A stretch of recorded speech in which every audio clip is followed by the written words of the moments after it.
Peter, it's 6 o'clock. Get up, she shouted up the stairs. Peter was already awake.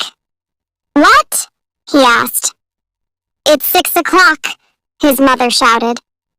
Oh, okay, Peter replied. He could smell the breakfast which his mother had prepared for him. He got out of bed slowly and went to the bathroom. Peter! His mother shouted again. Yes, Mum.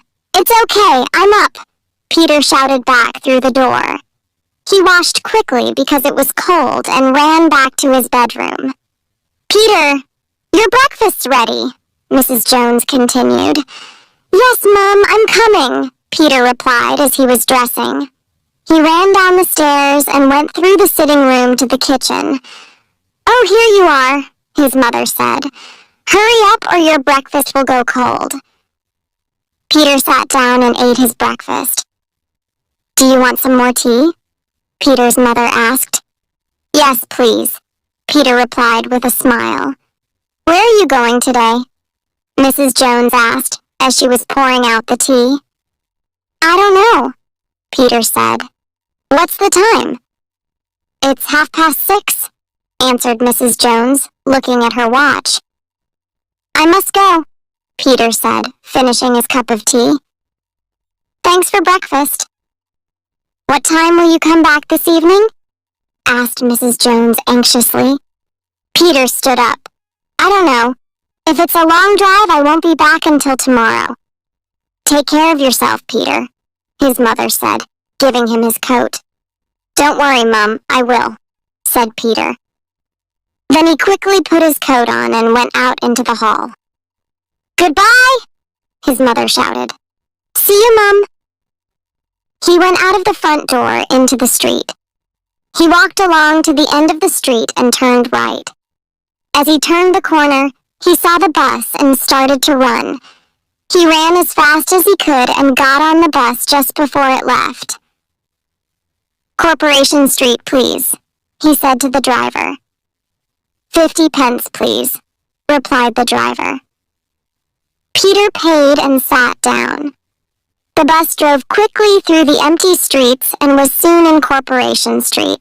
Peter got off and walked along the street to Universal Transport Limited. He went through the gate and into the office. Good morning, Mr. James, said Peter cheerfully as he entered the office. Good morning, Peter. How are you? Said Mr. James, looking up from his desk. Mr. James decided where the lorries went every day and gave the drivers their instructions. He was a short, fat man, aged about 45.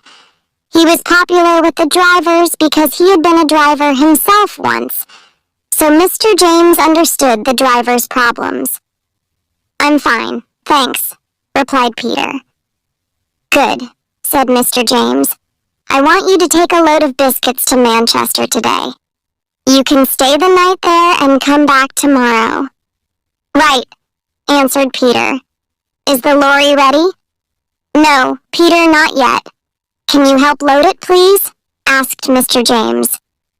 Peter went outside and walked over to his lorry. He helped put the boxes of biscuits in the lorry and then drove it to the gate. The man at the gate gave Peter the address for the biscuits in Manchester and asked Peter to sign some papers. Peter thanked him, got back into the lorry and drove out of the gate. It was still only 7:30 and Bridgewater was quiet. He drove along Corporation Street and through the center of the town. The town was empty and all the shops were still closed. Peter drove on and soon passed people leaving their houses and hurrying to work. Peter took the road for Bristol, and by 8 o'clock he had left Bridgewater and was out in the country. He turned on the radio and listened. It will be cold in most of England today, and there will probably be heavy rain. That is the end of the weather forecast. Now it is 8 o'clock and time for the news. A middle-aged man was murdered in Bristol late last night. The police would like to talk to a boy of about 16 who... Peter turned off the radio. He was always unlucky. Today, he had to drive all the way to Manchester, and it was going to rain. As he was thinking about the weather, the first few drops of rain started to fall. It was still raining when Peter reached Bristol. It was after 9 o'clock now, and all the shops were open. There were lots of people and cars, and he had to drive slowly. He took the road to the north and was through the town in half an hour. Not bad, he thought. I'll get to Birmingham by lunchtime. As Peter looked out ahead, he saw a boy standing by the side of the road. It was difficult to see in the rain, but the boy looked about 16. He was wearing a red jersey and jeans. He was hitchhiking and was holding out his hand to ask for a lift. Peter slowed down and stopped. The boy ran up and opened the door. "Where are you going?" the boy asked. "Manchester?" Peter said. "Can you give me a lift?" the boy asked anxiously. "Yes, get in." As he spoke, Peter leant over and helped the boy into the lorry. The boy closed the door. He was very, very wet. Peter drove off. "Where are you going?" asked Peter. "I don't know," said the boy. "You don't know?" Peter repeated in a surprised voice. "No, I've run away from home." The boy spoke quietly. "What?" said Peter. The lorry was very noisy, and it was difficult to talk. "I said I've run away from home." The boy repeated his words loudly, but Peter still could not hear. "What?" Peter asked again. "I said I've left home. I'm not going to go back," the boy shouted. "Why?" asked Peter. "We had an argument, that's all," the boy replied slowly. "What's your name?" inquired Peter. John Stevens. What's yours?" the boy asked. "Peter," replied the lorry driver. "Well, John, do you feel like a cup of tea?" "Yes, please." The boy smiled with pleasure at the idea of a cup of tea. "There's a cafe just ahead and we'll stop there," said Peter, pointing in the direction of the cafe as he spoke. The lorry stopped outside the cafe. It was still raining heavily, and John and Peter ran inside. Chapter 2. The newspaper. It was warm in the cafe, and Peter went up to the counter where a girl was serving. John took a seat at a table. "2 teas, please," said Peter to the girl at the counter. "Here you are, love," said the girl, as she pushed 2 cups of tea towards Peter. "That's 90 pence, please." Peter gave her the money and carried the cups of tea over to the table where John was sitting. "Thank you," said John. The tea was hot and sweet and warmed both of them up. "So you've left home then," said Peter. "That's right," John replied. "Why?" Peter asked. "I told you, we had an argument," said the boy. Peter smiled. "You don't have to tell me if you don't want to." "I want to," said John. "I must talk to someone." "Tell me what happened then," said Peter in a kind voice. "Well, you see," John began, "my parents are dead, and I live with my uncle." Peter interrupted the boy. "In Bristol?" "Yes, that's right," said John. "My uncle has always been kind to me, but he never lets me do anything." "What do you mean?" asked Peter. The boy pushed back his chair. "Well, he never lets me go out in the evenings." Peter nodded. "Why not?" "Oh," the boy said. "He says that I must stay in and study instead. He makes me stay in and study every night while my friends are out enjoying themselves." "I see," said Peter as he drank his tea. "That's why you ran away, is it?" John shook his head. "Not really. It was because of what happened last night." "What did happen?" asked Peter, watching the boy's face closely. "I told my uncle that I wanted to go to the cinema with some of my friends," John explained. But my uncle wouldn't let me go and told me to study instead. Yes, said Peter, encouraging the boy to continue his story. When he wasn't looking, I ran out and went to the cinema with my friends. When I came back, my uncle was waiting for me. He was very, very angry and asked me where I had been. I told him I'd been to the cinema. When I told him that I'd been to the cinema, my uncle hit me in the face. John paused to drink his tea. Does he often hit you? Asked Peter. When he gets angry. Last night he hit me very hard, and I got angry and hit him back, replied John. Peter's face was serious. What did your uncle do then? He asked. Nothing. You see, I must have hit him very hard because he fell on the floor and didn't move. John stopped speaking and looked at the table. What did you do then? Asked Peter quietly. John hesitated. I was afraid, and so I ran out. Where did you go? Inquired Peter. I can't remember. When I came back an hour later, there were several police cars outside the house. All the lights in the house were switched on. Then a policeman came out of the house and saw me. There he is, he shouted and ran after me. I ran away and the policeman didn't catch me. I slept in the bus station and started hitchhiking early this morning. Well, said Peter, you certainly had a busy night. Why did you run away from the police? Because they wanted to catch me and put me in prison, answered John. But why do you think they wanted to put you in prison? Continued Peter. Because my uncle must have telephoned the police. He must have told them to catch me because I had hit him. Do you want some more tea? Asked Peter. John nodded. Yes, please. Here's 90 pence, said Peter, handing John the money. Can you go and get 2 more teas? John went to get the tea. There were a lot of people in the cafe, and he had to wait. Peter picked up a newspaper which someone had left on the table. Peter looked at the front page. When Peter had read this, he quickly put the newspaper in his pocket. A minute later, John returned with the tea. Was there anything interesting in the paper? John asked. No, said Peter. Drink up your tea because we must leave as soon as possible. They finished their tea quickly and walked out to the lorry. Peter started the engine and drove off. It had stopped raining and the sun was shining. It was now warm inside the lorry and John began to feel sleepy.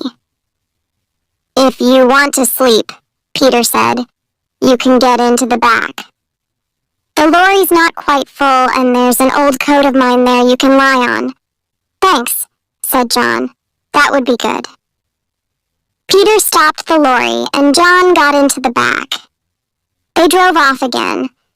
Peter drove as fast as he could in order to make up for lost time. There were only a few cars, and soon the lorry was near Tewkesbury. Suddenly, Peter saw a police car stopped on the road ahead. As he drove closer, We're looking for a boy who we think may have killed his uncle, replied the policeman. Oh, yes, said Peter.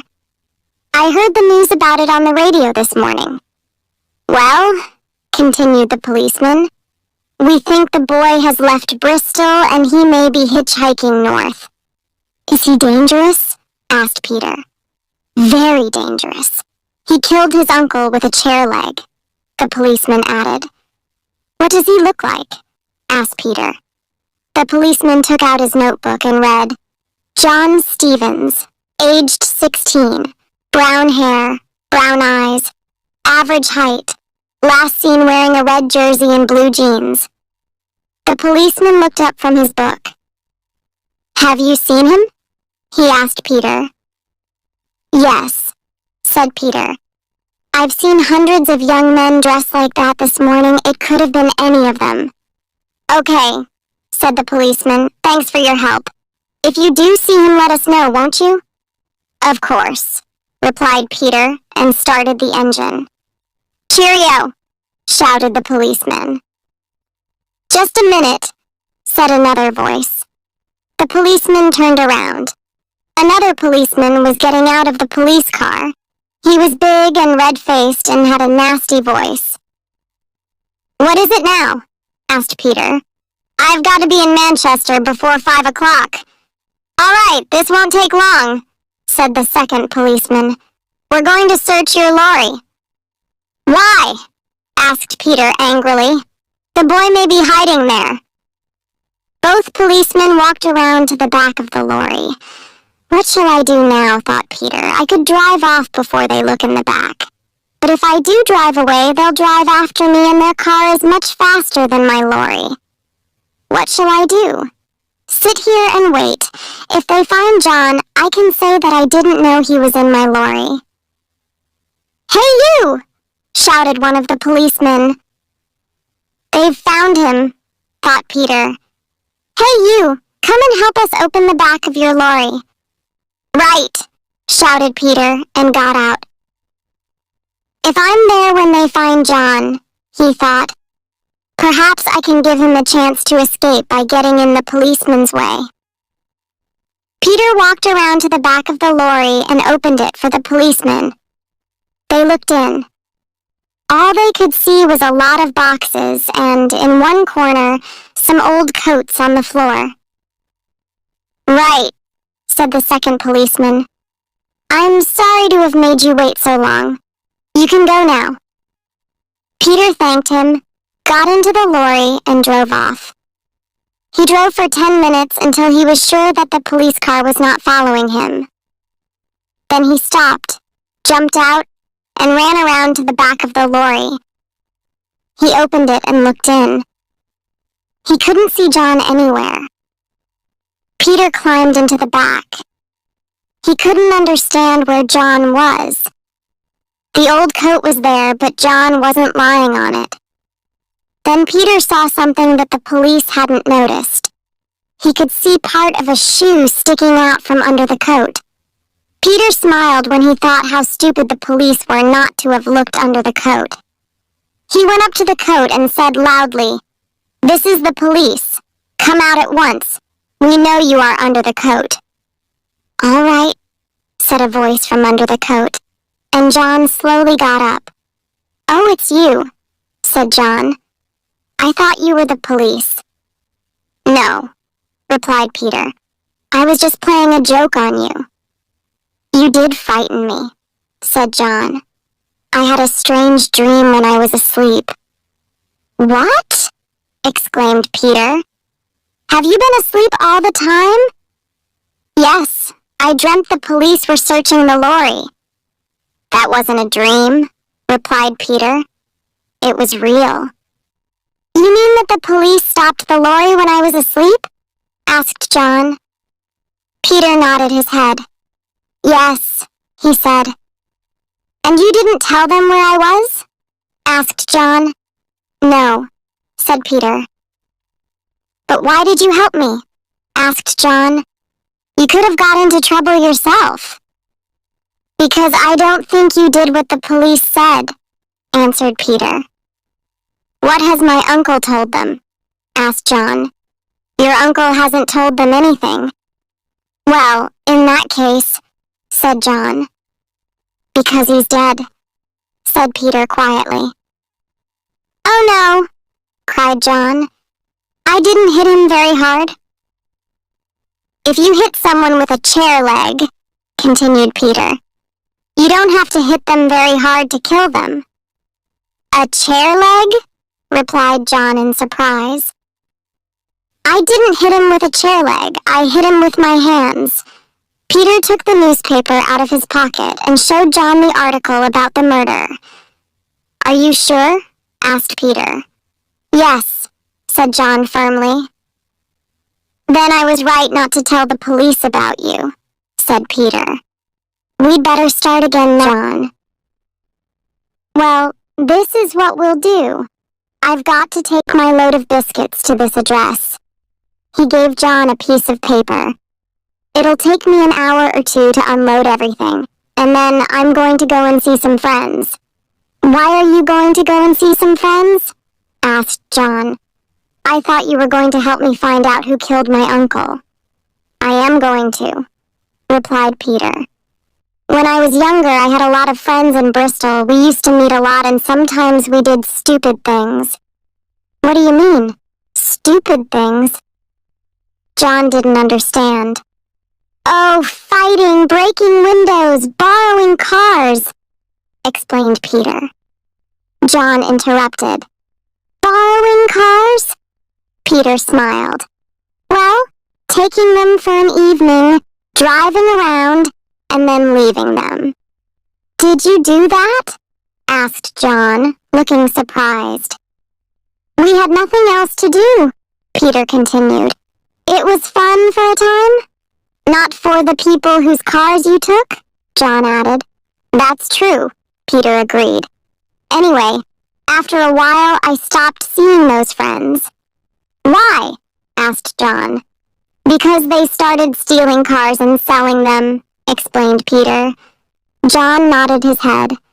"I understand," Peter went on. "Soon after that, they were caught by the police." "What did the police do?" asked John.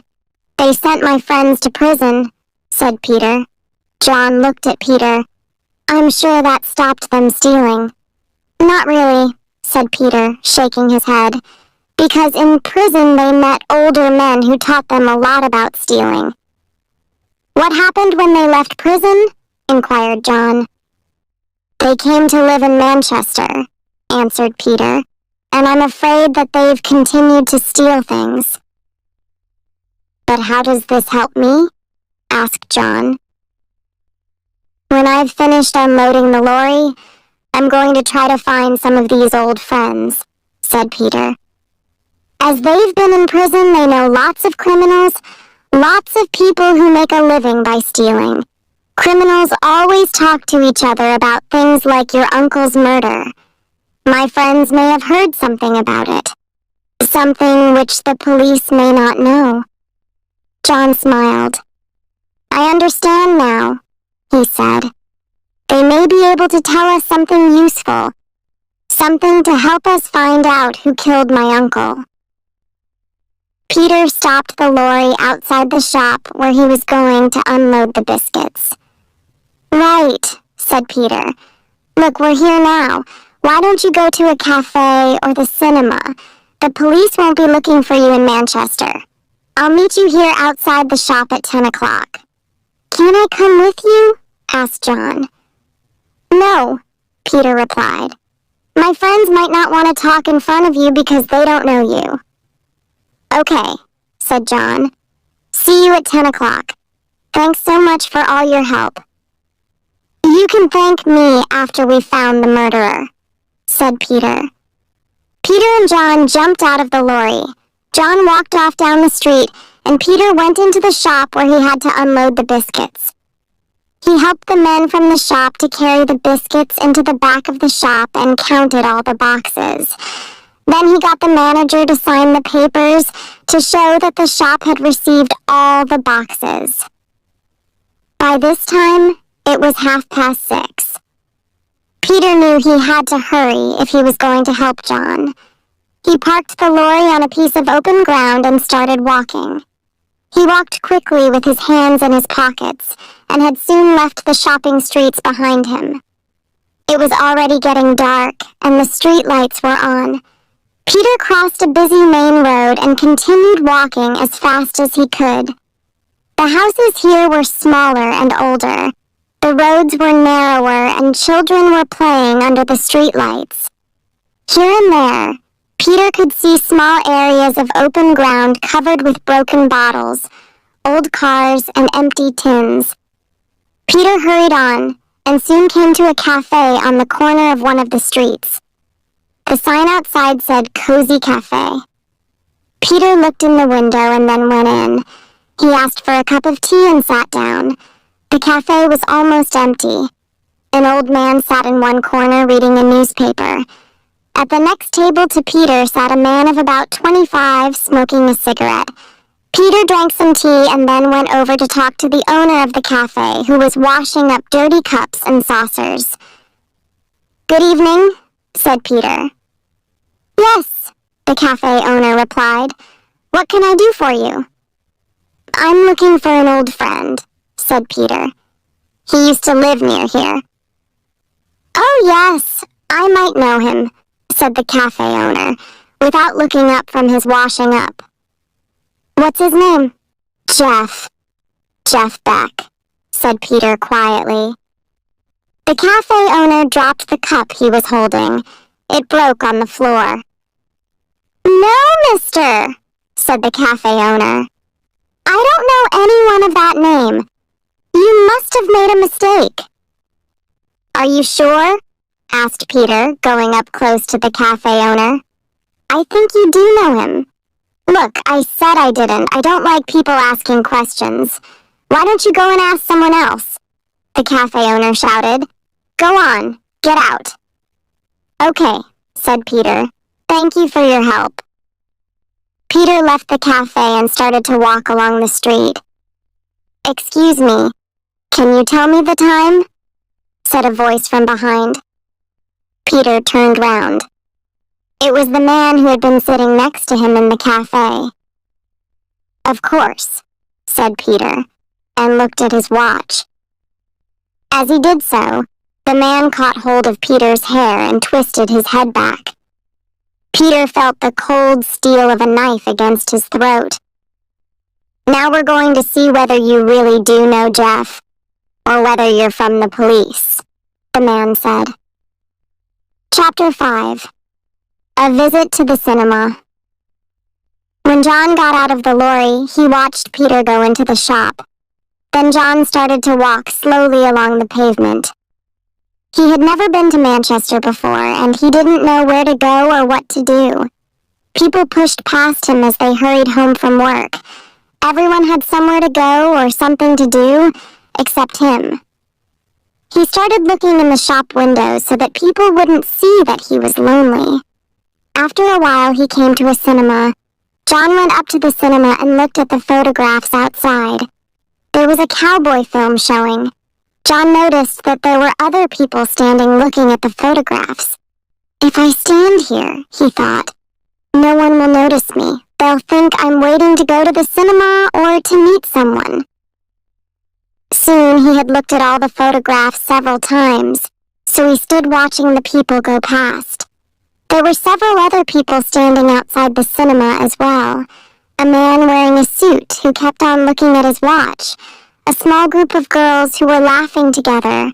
A girl of about 16 who seemed worried about something. A mother with 2 small children and lots of parcels. 2 boys of about John's age, smoking cigarettes and trying to look very grown up, and an old man with a long coat. More people came and waited for a while and then went into the cinema. A small fat man came hurrying up to the woman with the children, kissed her, and picked up one of the children. The woman picked up the other child, and with parcels and children in their arms, they rushed off together. The group of girls finally decided to go into the cinema.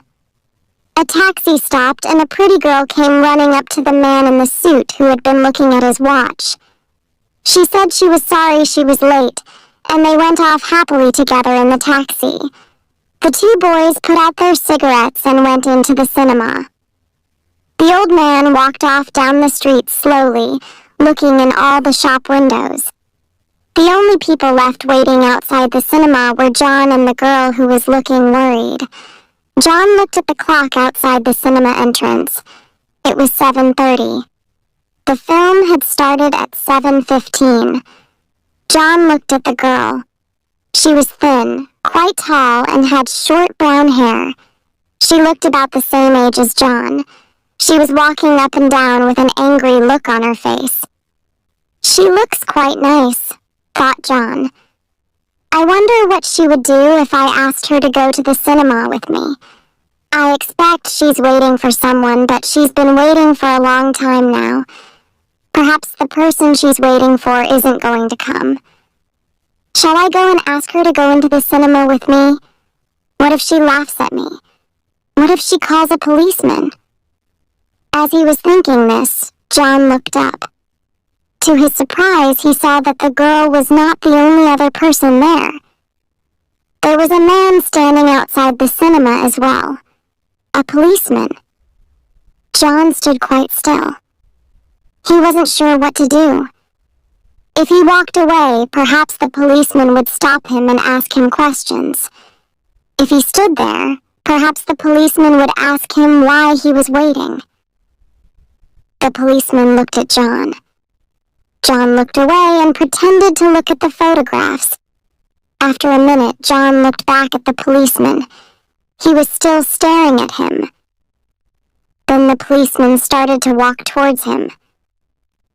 Well, John thought, there's only one thing to do now. I must talk to the girl so that the policeman will think I live here. John walked up to the girl and said, "Hello?" "Hello," the girl said in reply. There was a silence. "Do you want to go in and see the film with me?" John asked suddenly. "I don't know," the girl replied, looking surprised. "I'm waiting for my boyfriend, but I've been waiting for half an hour and he hasn't come yet." "Perhaps he won't come," said John quickly. "Perhaps he has taken another girl to the cinema instead." The girl smiled.